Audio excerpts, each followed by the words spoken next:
there are a couple of people, even participants who are not yet here, but the whole purpose of the workshop is to allow ample time to get to know one another intellectually, otherwise, and to address the themes that we have on in the workshop. Self-evident on Victoria di Grazia, and I want to start by welcoming you to Columbia University, to the School of International Public Affairs, where this is hosted, and to the auspices of the European Institute. And saying that, I also want to recognize that the workshop is owed to the generosity of the Harriman Institute, the large, very wealthy institute which deals with Russian, Soviet, ex-Soviet, and many other affairs, a sign of the great, that it needs to be, the larger Russian area needs to be kept constantly in mind. And it arises, the workshop, out of a larger interest of the European Institute in the theme of great powers in the Mediterranean, which is a 3-year program of research and reflection established with a grant from the Harriman Institute. Getting this organized, we're constantly thanking Geraldine McAllister and Hillary Kobach and Kevin Hallinan. So that's just the first thanks, and we'll come back to that. They've been so good at organizing, and they will be around in about today also to help us with anything. Okay. Well, we decided to break this very huge theme, great powers in the Mediterranean, powers, power also to include cultural, economic, and such, not just the state, the international system. My thoughts began to focus on the Cold War in the Mediterranean. And that might not seem a surprising choice to this huge cottage industry, academic cottage industry in Cold War studies, which is a giant and in many ways well-consolidated field. And there are many debates going on, and lots of publishing, and now too lots of teaching.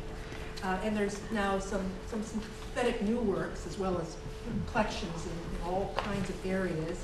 It's really just remarkable area. I wonder if anybody has, a single person has command over the field. Notably, we have the work of Arne Westad, The Global Cold War, which was published in 2005.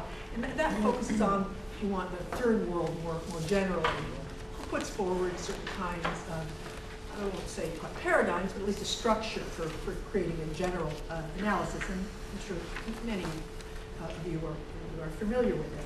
However, it's rare to see the phrase Cold War in the Mediterranean, and I'm not mistaken. It's perhaps only Effie Pidaliou, who in the last decade is here, who has been using that term and connecting to a group mainly located out of Britain, which over the last decade put together a conference which then, these proceedings then were not published for various reasons that maybe Effie can address at some later moment.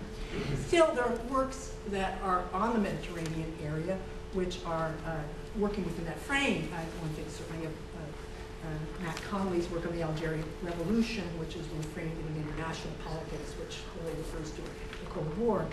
Now, clearly researchers are always driven to fill in gaps, or what they perceive as gaps. And I would like to hope that that's not our interest here, to say, oh, now we're going to claim, to make put together a collection on Cold War in the Mediterranean because it's not been dealt with, where you've got East Asia, Mideast, and so on and so forth. And so I wanted to explain briefly how I came to thinking about the project. I mean, how it began to say to myself, gosh, this would be a way of dealing with some problems.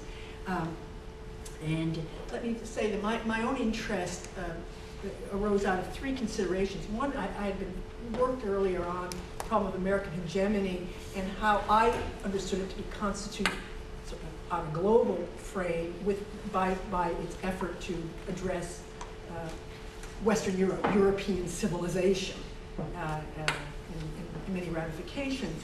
And so it became a story of a classic form of American hegemony with respect to this descending hegemonic area, Western Europe, really Europe as understood itself more generally. And in the moment I began to say, as historians do, hey, that's that then, that's not now. It's not the story of the 90s, post-2000.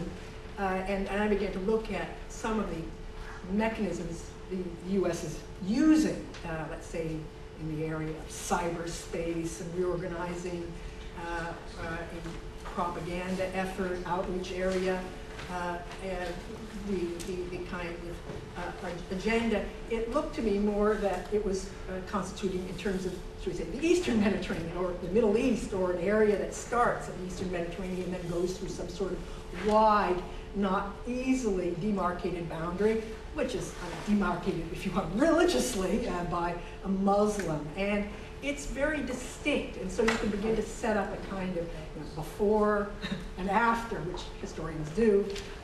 Before, they emphasize, the U.S. emphasized raising the standard of living and decreasing the gap between transatlantic. Now they went to a factitious sort of human rights mode, and the gap increased. One way, the Marshall Plan based on highly structured market, not free market, within a new, very bolstered international trade area. In the latter, kind of neo-fundamentalist market, which pretended that it was all just washing about, and kind of desert in which capital floated about. The one was based on this planning mode, the Marshall Plan. The other, I'm denying the efficacy of that kind of any form of structured aid, and maybe even aid more generally. Finally, I was very interested in this, seeing what seemed like a very different mode of address. The earlier one based on a kind of conformed consent, which would have all kinds of engagements of the locals, trying to understand culture, setting up ways of getting in, using local intellectuals, using American intellectuals, and the other, in some sense, evacuating that relationship. So the difference between radio, Voice of America, and Radio Sawa. Okay. So the second point was the problem that I have as a Europeanist, that is a historian of Europe. Now, in the last several years, there have been efforts to rewrite the narrative of Europe, and many of us are familiar with Tony Judd's work, which is probably the first to say, there was a post-war, now we're post-post. And what is the post-war story? It's coming to grips, and this you have to read between the lines, but it's coming to grips with two problems. One, the memory of the Holocaust, and not putting that behind its deep and part of European history, the anti-Semitism, and all that goes with it, and the other, the problem of the Gulag. Okay, so the problem of Eastern Europe, and that, overcoming that was a way finding Europe coming to itself. Now, what is conspicuously missing in that book, and it's a huge effort, and he would certainly recognize it, is the problem of colonialism.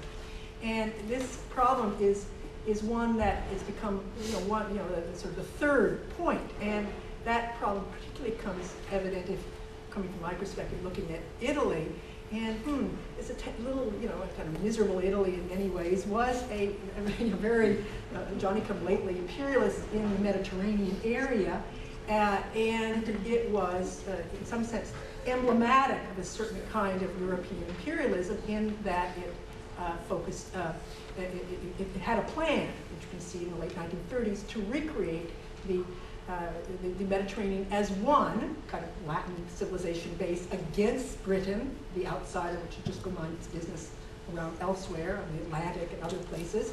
And it was also extremely violent because it didn't have enough means to be more civilizing, and was doing it over a much shorter period of time.